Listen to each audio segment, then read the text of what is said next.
विवेकानंद जी की जीवनी।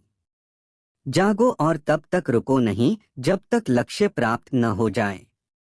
ये शब्द किसी साधारण व्यक्ति के नहीं थे। ये शब्द उस युग पुरुष के थे जिसने भारत की आत्मा को विश्व मंच पर गूंजाया, स्वामी विवेकानंद। पर यह जानना जरूरी है कि उस महान आवाज के पीछे कैसी यात्रा छिपी थी। यह कहानी है एक जिज्ञासु बालक नरेंद्रनाथ से लेकर स्वामी विवेकानंद बनने तक की। 12 जनवरी 1863, कलकत्ता। मकर संक्रांति का दिन। एक धनी प्रतिष्ठित कायस्थ परिवार में जन्मा बालक जिसका नाम रखा गया नरेंद्रनाथ दत्त।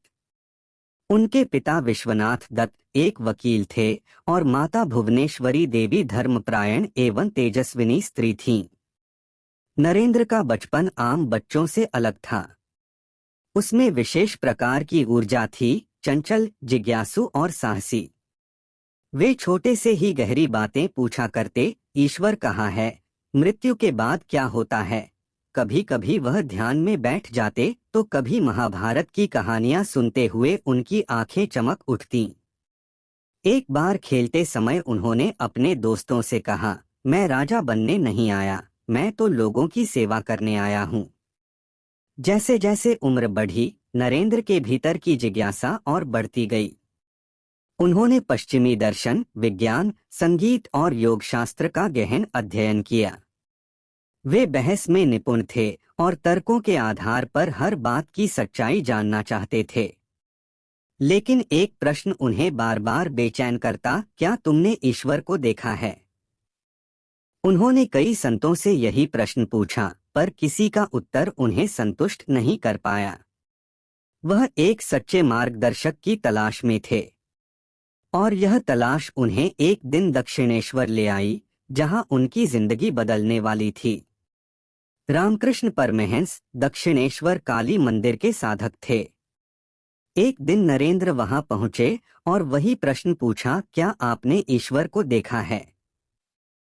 रामकृष्ण मुस्कराए और बोले, हाँ, मैंने ईश्वर को देखा है, वैसे ही जैसे मैं तुम्हें देख रहा हूँ, और मैं तुम्हें भी दिखा सकता हूँ। नरेंद्र चौंक गए। पहली बार किसी ने इतनी स्पष्टता और विश्वास से जवाब दिया था। वह अक्सर रामकृष्ण के पास जाने लगे। उनकी भक्ति, सरलता और ईश्वर के प्रति समर्पण ने नरेंद्र के भीतर की आग को दिशा दी। पर यह रास्ता आसान नहीं था। उनके भीतर का तर्कवादी मन बार बार टकराता, पर रामकृष्ण की आत्मीयता सब जीत लेती। रामकृष्ण ने एक दिन कहा, नरेंद्र, तू साधारण नहीं है, तू संसार के लिए आया है। ईश्वर ने तुझे एक कार्य दिया है, तू लाखों लोगों की नींद तोड़ेगा। 1886 में रामकृष्ण परमहंस का देहांत हुआ। नरेंद्रनाथ गहरे दुख में डूब गए। गुरु की यादों के साथ उन्होंने संन्यास ग्रहण किया और नाम रखा स्वामी विवेकानंद। इसके बाद उन्होंने भारत की यात्रा शुरू की, वह भारत जिसे वह जानना चाहते थे, महसूस करना चाहते थे। वे कश्मीर से कन्याकुमारी तक, राजस्थान से बिहार तक पैदल चलते रहे, कभी भूखे, कभी बीमार, लेकिन हर मोड़ पर जनता के दर्द को महसूस करते हुए। उन्होंने देखा अज्ञान, गरीबी, जातिवाद और धर्म के नाम पर पाखंड। और यहीं एक नई आग जली, मैं इस देश को फिर से जागृत करूंगा, उन्होंने अपने मन में प्रतिज्ञा ली। कन्याकुमारी के तट पर 3 दिन तक ध्यान में लीन रहकर उन्होंने अपने जीवन का ध्येय साफ देखा, भारतीयों को उनका खोया हुआ आत्मविश्वास लौटाना और विश्व को भारत का संदेश देना। 1893, शिकागो। विश्व धर्म महासभा। स्वामी विवेकानंद वहां पहुंचे, पर बिना निमंत्रण। कई कठिनाइयां आईं, भाषा की दीवार, सांस्कृतिक भेद और आर्थिक अभाव, लेकिन उन्हें रोका नहीं जा सका। 11 सितंबर 1893 का वह ऐतिहासिक दिन आया जब उन्होंने सभा में अपना भाषण दिया, sisters and brothers of America. पूरा सभागार तालियों से गूंज उठा। उन्होंने वेदांत और भारत की आध्यात्मिक विरासत को पश्चिम के सामने रखा और पहली बार भारत को सम्मान की दृष्टि से देखा गया। उन्होंने कहा, धर्म का असली स्वरूप सहिष्णुता है। सभी धर्म सत्य तक पहुंचने के अलग अलग रास्ते हैं। उनका व्यक्तित्व, उनका ज्ञान और उनकी विनम्रता ने अमेरिका और यूरोप को झकझोर दिया। स्वामी जी ने अमेरिका और इंग्लैंड में वेदांत केंद्रों की स्थापना की। उन्होंने युवाओं को जागरूक किया, शिक्षकों को भारत भेजा और भारतीय संस्कृति का संदेश फैलाया। लेकिन उनका मन बार बार भारत की ओर खींचता। 1897 में वे भारत लौटे।